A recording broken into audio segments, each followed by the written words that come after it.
All right, good morning YouTube. In today's video, we're going to be discussing something that's very important to me and something that I hope will help you in your strength journey and maybe even steer you into a different direction if you were told that you need to pursue strength if you want to get big. That's not necessarily true. The best way to accomplish your goal is to do what's most specific and most needed for that goal. If you were to be a boxer, you wouldn't go to a wrestling coach. If you are a bodybuilder, you should go talk to a bodybuilder. So in this video, we're going to be talking about mainly strength. In particular, my 4 pillars of strength training. So first and foremost, I wanted to get a couple core beliefs out of the way. 1. Size and strength are inseparable, whether you are a bodybuilder, a powerlifter, general strength enthusiast, barbell fanboy, strongman, whatever it is that you do, even CrossFit. Size and strength are inseparable. There is no way that you can separate the two from one another. If you get bigger, you will get stronger, and if you get stronger, that does provide some amount of size, and it will have some benefit to size as well. I like to use boxing analogies. So size and strength are the left and right hand of a boxer. You can't just use one. You can't just win a fight with only one hand. Maybe there's people who do it, but they are the exception, not the rule. For most people, if you really want a good game plan, you're going to need both.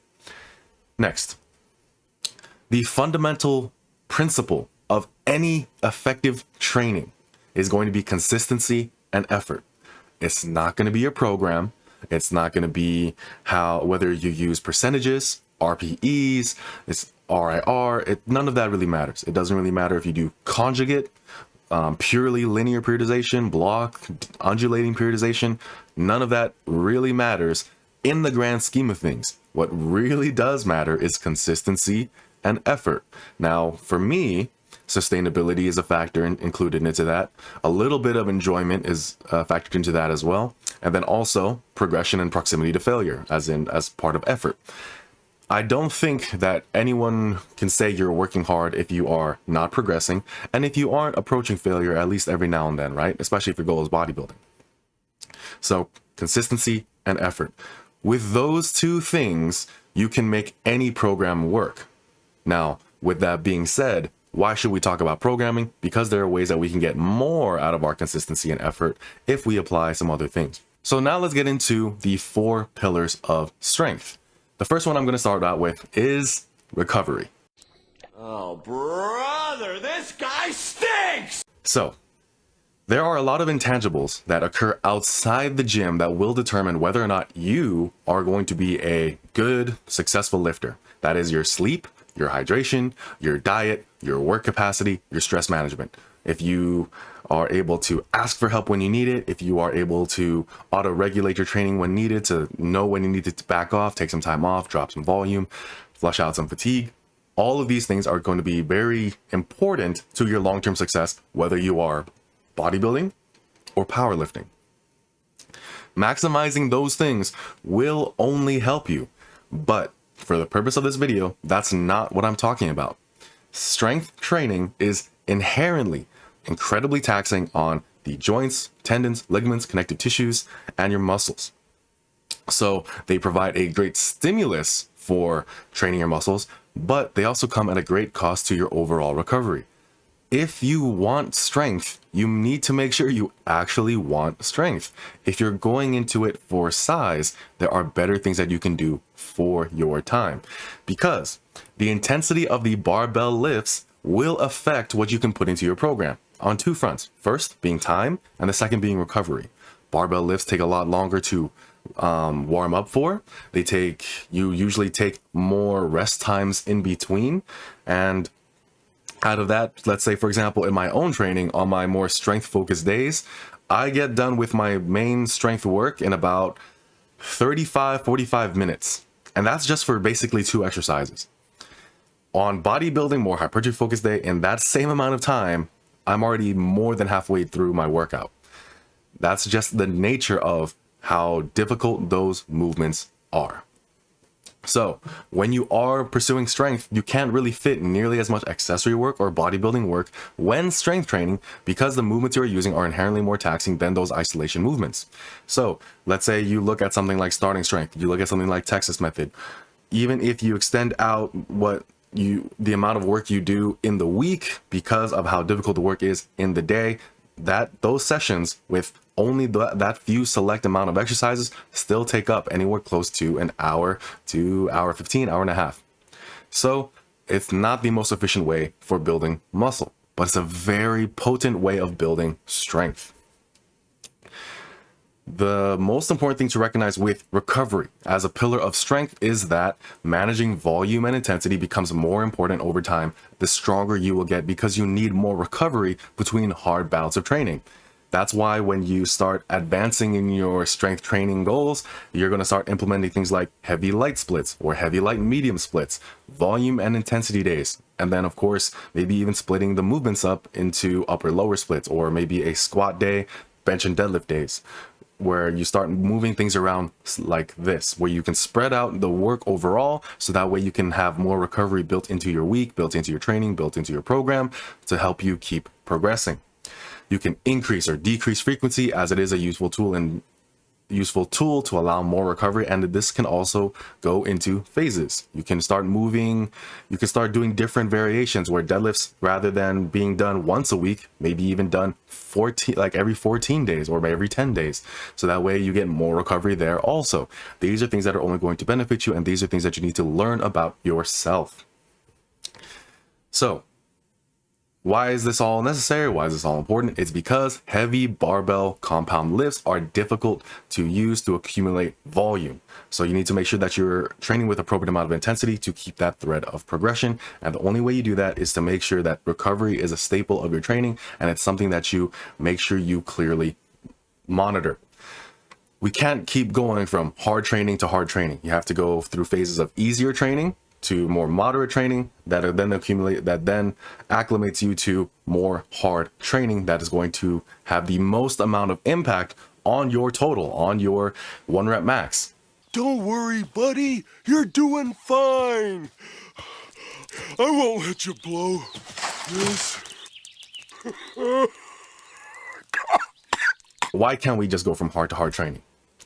To get more out of our peaks, we need to build a wider base, which is why we tend to see that there is a phasic approach to things. Even with something like linear periodization, the volumes and intensities do change over time. You might start out with a 5x5, but toward the end of the program, you're doing some doubles, some triples, and then eventually you go into some singles.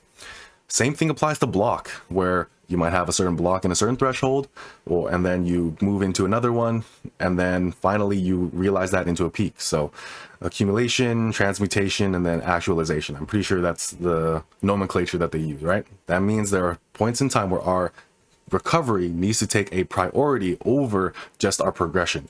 We can't keep going from hard training to hard training, which is why recovery is so important. I will hammer that point as many times as I need to, because for a lot of the strength programs that I see, recovery is not something that's taken into consideration, because we just want to go from hard training to hard training. We want to lift close to our 1 rep max all of the time. We think that lifting close to our 1 rep max all the time is going to give the best results long term, and it just isn't.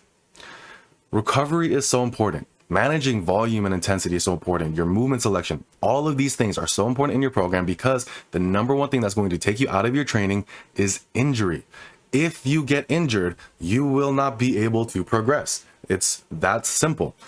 If you do not properly manage your recovery, your volume, your intensity by using phases, using different exercise selection at certain appropriate times, your strength training will suffer, because you are interrupting that thread of progression with a gap of time that is not very productive, because you have to rehab yourself, essentially.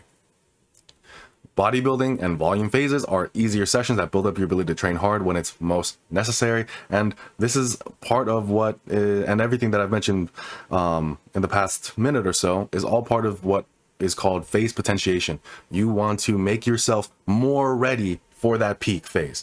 Your peak is going to have the biggest impact on your total, but training in that way is not going to be the most beneficial to you, because your body quite simply, most likely, cannot handle it.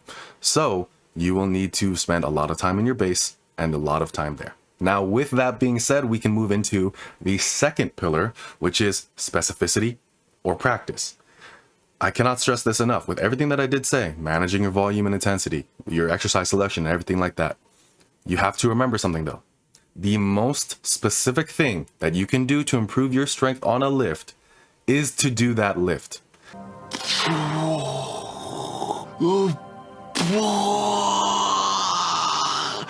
And if we want to take it a step further with powerlifting, the most specific thing you can do for your total, it would be work with singles, working with heavy singles.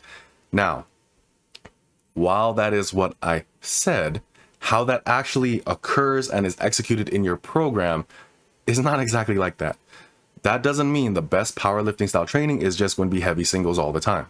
Now, let's say you look at something like Conjugate and Westside Barbell, where they did kind of implement that. What did they do to allow that? They made sure to use different variations all the time. They did a lot of bodybuilding work, so that way they could keep in touch with the heavy singles and keep going from there, right? So that's a way to go about it. It's not the only way, but it's the spirit of what I'm trying to communicate is still there. It's the specificity, it's the practice, it's keeping that lift in your program. If you have a goal of increasing your bench, the bench should never leave your program. If you have a goal of increasing your squat or deadlift, same thing. Those movements should never leave your program. And while the body does get adapted to a certain exercise, and the more adapted the body does get, the less potent that exercise becomes, whether you're trying to build size or strength, Conjugate guys call this the law of accommodation. It's more, I think it's more recognized as the repeated bout effect. And these are very important things to keep in mind. And that's why Conjugate did use different exercise selection. But if you cycle your volume and intensity, if you go through a long training plan and a training phase where volumes and intensities do change over time, that is already enough. So with that being said, we're going to introduce the topic of carryover. So when you're a novice, when you're new to training, when you're new to lifting, you should still basically just do your competition lifts. You should be focusing mainly on them, but only once it becomes more necessary to start incorporating, splitting up your days, maybe increasing the frequency a bit more, adding in certain variation, you want to make sure that you are doing variations of the parent lift that have direct carryover, but they do work on weaknesses. So let's say, for example, on the deadlift, the best movement that you can do is a stiff leg deadlift. And if you started from the top and don't really go all the way down to the floor, congratulations, you just did a Romanian deadlift. And that is also another great developmental movement. Block pulls are another great developmental movement, because when I first learned about block pulls and rack pulls, they were done as overloading movements where you maximize the weighted stretch because you're just loading up significantly more weight on the bar. I think the main benefit to a block pull is a more advantaged pulling position, meaning you can get more volume with the same amount of weight. I don't think that the best use of the block pull is just, lifting heavier and heavier. I do think that using it to accumulate volume might be a better bang for your buck kind of approach. So these are movements that closely mimic your deadlift. The further away you get from that, the more it might have a benefit for bodybuilding, but not so much for your strength. So there are another good amount of exercises. So let's look at something like a good morning or a back extension, like the hingiest of hinges. They isolate a very specific part of the deadlift, and that's why they have great carryover. So these are things you need to consider. But if you just think to yourself, okay, what are the muscles involved in the deadlift? Upper back, lower back, hamstrings, and glutes. And then you decide that you're going to do chest supported rows, hamstring curls, and maybe some planks or back extensions. Will this have a carryover to your deadlift? Yeah, for sure. Is it going to be the most potent or the best use of your time? That will depend. So when it's something like a stiff leg deadlift where it's just so close to the movement that we're just like, okay, cool, there's no mental gymnastics I have to perform in order to fit this into my program, then you're all set. You're all good because it's so close in specificity to that movement. Now, you should have all those other movements that I mentioned, but remember, anytime you spend doing something else, you are not spending that time on your competition movements, which is why you have to be very careful about where you allocate your time. And that's why specificity is so important, because it's very easy to start to overdo your bodybuilding work or things that aren't going to directly carry over to your strength goal.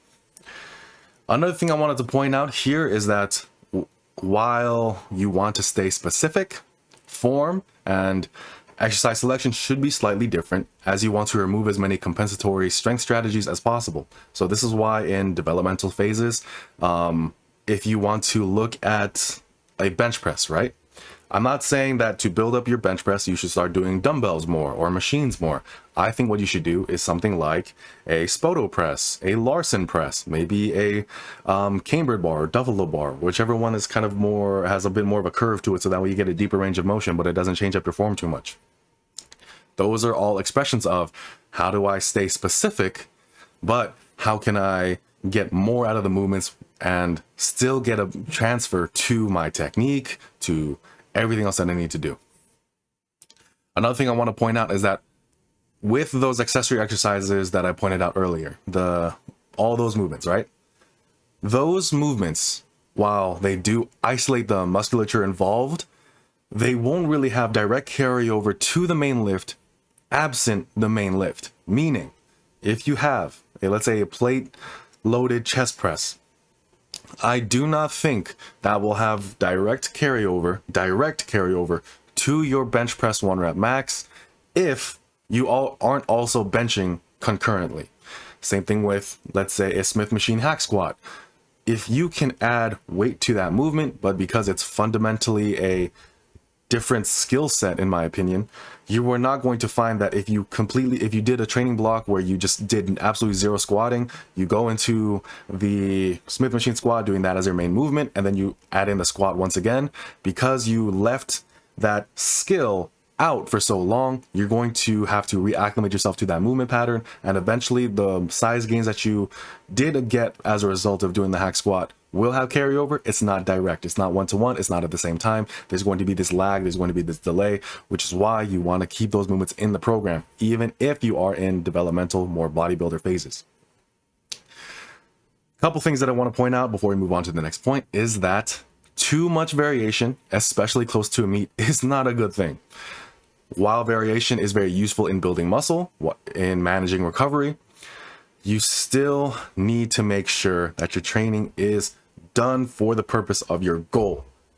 Since this is a video focused on strength, what is the goal? This is something that you need to ask yourself with anything in life, really. Remember, what is the first habit for highly effective people? Begin with the end in mind. Your goal is a total. Your goal is a bigger squat, bench, and deadlift on a 1 rep max, right? With competition form. That's your goal. You need to make sure that what you add into your program does not hurt it, so you need to understand each part and each role that they play. And then as a quick side note, what if when we put these first two together, recovery and practice, what's one example of that? Dynamic effort work. So this is kind of where a lot of people kind of bring it up as if it's kind of like a magic trick or something that's just going to immediately have benefit to your lifting. And what I'll say is this. The main benefit to dynamic effort work is that you're getting more practice, you're getting more touches to the bar with a significantly lower recovery cost. You are lifting maybe anywhere between 40 to 50%, maybe 60% of your 1 rep max on the squat, bench, and deadlift with accommodating resistance, usually bands, sometimes chains, and you are lifting it as explosively as possible, but you're doing it with things like triples. You are not really getting any muscle out of that. Your strength is, I would not say that that's having a very potent effect on your strength, but you're getting more practice with less recovery cost. That's the main benefit to it. If anything, it might even help you with recovery, which is why it works so well. You're able to practice, get better recovery, so then when you go into your next hard workout, you're able to put in more effort and then get a better result. So dynamic effort work is not magic. It's not something necessary to your program, but that's just a point I wanted to make sure that you don't think to yourself like, well, I heard about this, should I do it? And no, you don't always need to. So now let's move on to the third pillar, patience. The biggest reason why people fail in their strength goal, or size goal for that matter, is not being patient enough. Especially when it comes to strength, because with strength, there's your ego attached to the number. It becomes very difficult to have to do sub-maximal work when you hit a PR. I relate to that very much because the first time I hit even 405 when I was very young, right? The first time I hit 405, I did not want to touch anything below like 365, 385. I wanted to be right there. I wanted to be in that small little gap, but most of the work I needed to do was still in the high 2s, mid 3s. You need to be patient if you want to get bigger, if you want to get successful, if you want to do anything like this. Unless you are just blessed by God, and even if that is the case, then patience will still only benefit you. You need to be patient. Of course, it looks very easy, but it's not easy. Do you have the patience or not? Those kind of things, when you see it in 2 minutes or 1 second, if, oh, Jackie, good. It's not good. You can do it. You can't just intensify all the time. You need to start light enough to make sure you can actually progress. You need to take time with your progressions and not take too big of a jump. You need to volumize. You need to make sure you're getting enough recovery. You need to make sure you're spending enough time refining your form and not sacrificing your form for the sake of progression. You need to make sure you actually take your program to its full conclusion. A lot of people write out a program for 4 to 8 weeks, but week 2, something changes so completely that the spirit of the program is essentially gone. 4 weeks is, in my opinion, just not quite long enough. You need, for a full program, it should be like 12 to 16 minimum. You should be taking notes week to week that educate changes in decision making, but you can't just willy-nilly change things out, because you won't be able to see how each decision affected your strength by the end. You need to take these notes. You need to be patient. You are conducting a science experiment on yourself where you hypothesize ways to get a better result, a better total. And if you aren't patient enough, you're not going to be able to really get the best out of everything you're doing in your training. You're going to be spending that time anyway. That time is going to pass by anyway. At least make it productive. Remember, no one starts out strong. The strongest people you see, they did all of the boring stuff. They did all of the volume work. They did all of the studying themselves. They did it with just as much passion and discipline as the fun stuff, as the peaks, as the PRs. They were very meticulous in their approach. They were very patient in their approach.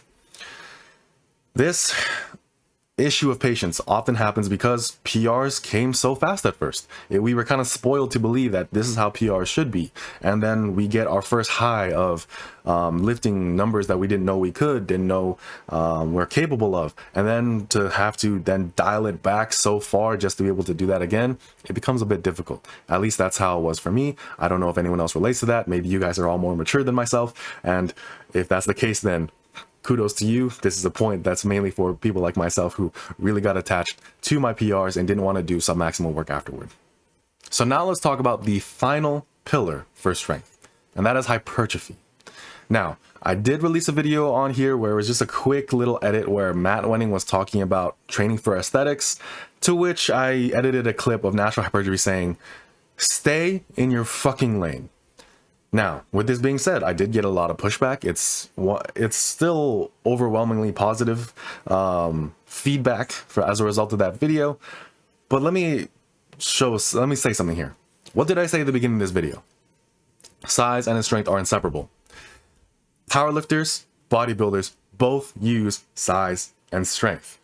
Are they able to then discuss size and strength? Of course. But one thing you need to be very clear on is the intent. A powerlifter should not talk about aesthetics and maximizing your physique. A bodybuilder should not talk about how to get a max total, because the intention is very different. While you are using the same exact tools, you're going to get very different results. An analogy that I like to use is that a powerlifter is building a boat and a bodybuilder is building a house.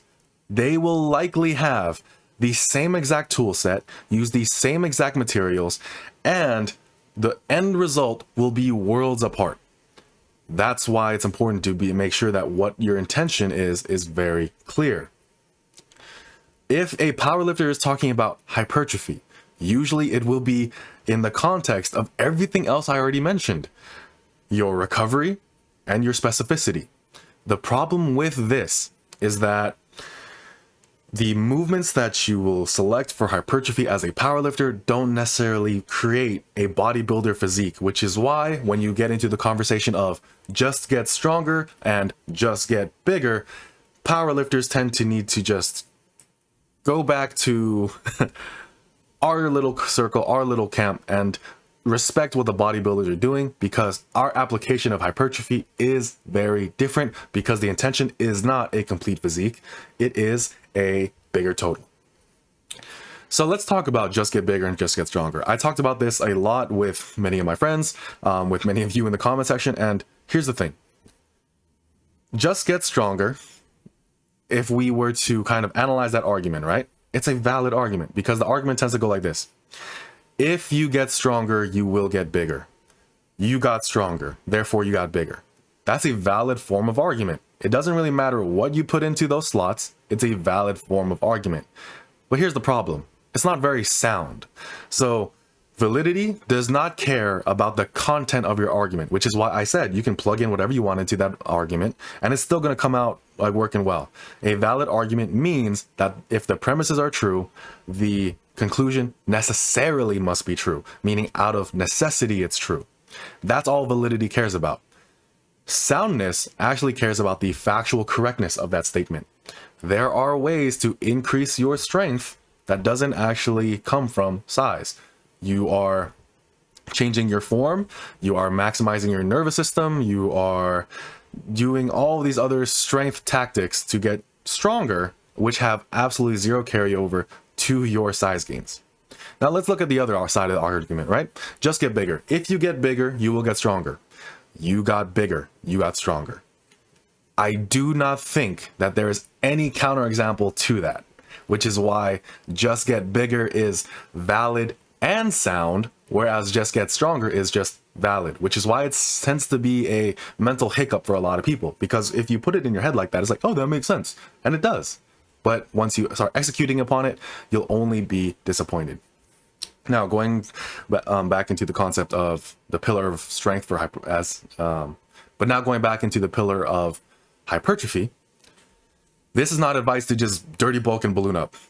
Yes, if mass moves mass, and the bigger you are, the more weight you're going to put on. And while that might be beneficial for some people, I don't think it's beneficial all the time. And I think it would be a better thing to do to focus on quality mass, especially if you're not the guy who's literally putting up the best numbers on that platform. If you're doing it if you're doing it more so for fun, I think you should still take your health into consideration. That's just me. That's just my opinion.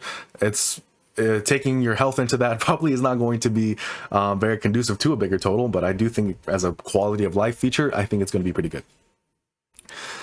When it comes to the difference between size and strength for bodybuilders and powerlifters, sometimes I think bodybuilders do too much volume that's devoid of intensity, whereas powerlifters, they don't do too much, where they do too little volume because they just only focus on intensity. Volume work builds up your work capacity and improves your ability to do more intense work. What did I say earlier? To get more out of your peak, you have to build a wider base. The stronger and more advanced you get, the more time you need to spend in developmental phases, right? Getting bigger is always going to be a good investment. Spending time, getting that volume in, building up that musculature is going to have a positive result on your lifts. Almost always. So you're not going to, for the most part, you are likely not going to arch your way to a 4 or 5 bench press. You're more than likely not going to just be able to completely dive bomb your squat into over 500, 600 pounds for most people. So you're going to need to do that base building in that 10 to 12, 8s, 5s, and 3s, working on all that kind of stuff, right? So another thing that you'll probably add into your program is accessory work or bodybuilding work. In the context of powerlifting, you could call them accessories, but I think it's necessary to realize that when you treat them as accessories, if you treat them as something small and you don't recognize the value in them, you're creating a self-fulfilling prophecy where you're actually diminishing the benefit of those movements. Why should you work your triceps? Because more robust elbows, it could help you with your lockout. injury prevention. These are all great things, but it's, oh, that's just an accessory. That's just sprinkles on top. Like I already had my cake. I don't need to add so much icing.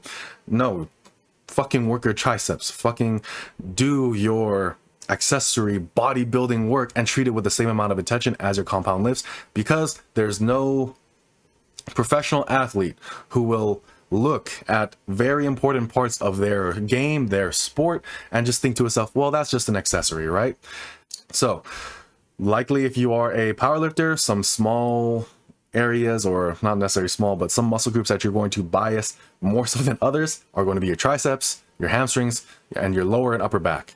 For your chest or for your bench press, I think there's an argument to be made that you're going to do a bit more chest work, where you'll do some dumbbell pressing and some dips.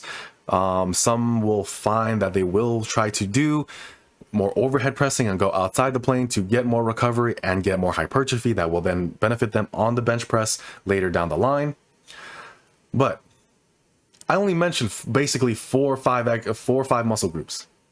This is why powerlifting or general strength training is bad for bodybuilding, because the carryover to the main lift is not the same as building every muscle involved. You can bias a movement for certain fibers of a muscle, or you can get a smaller muscle more involved, but this does not necessarily count as isolation.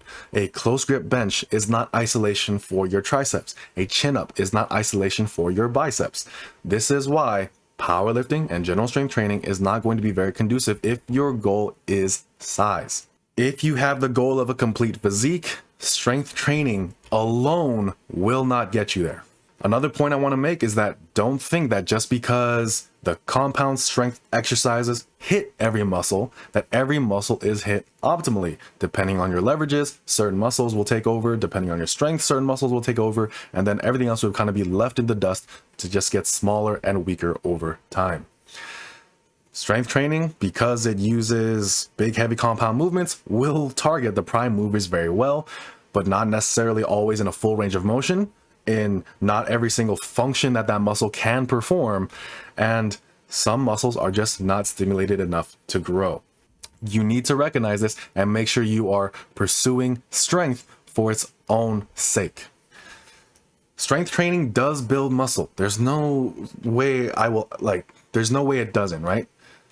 But just because it builds muscle doesn't mean it's doing so in optimal amounts.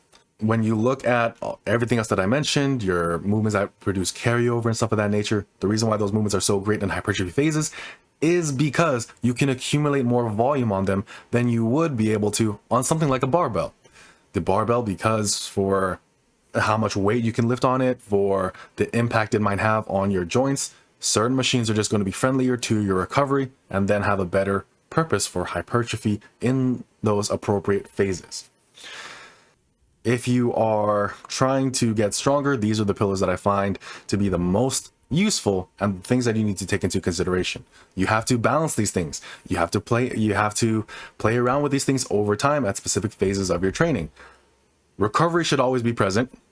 How it kind of plays out is going to change over time, because in a peak where you are going to be doing your most specific work, you might be lifting, or you might be doing your compound movements 4, 5, 6 times a week. So your recovery is actually taking a hit. As a result, your bodybuilding work needs to be down almost all the way to the ground and down to zero.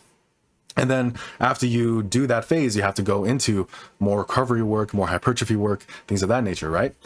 You need to make sure that your movement selection is as specific as possible without damaging everything else in the program or every other pillar. So it's this give and play.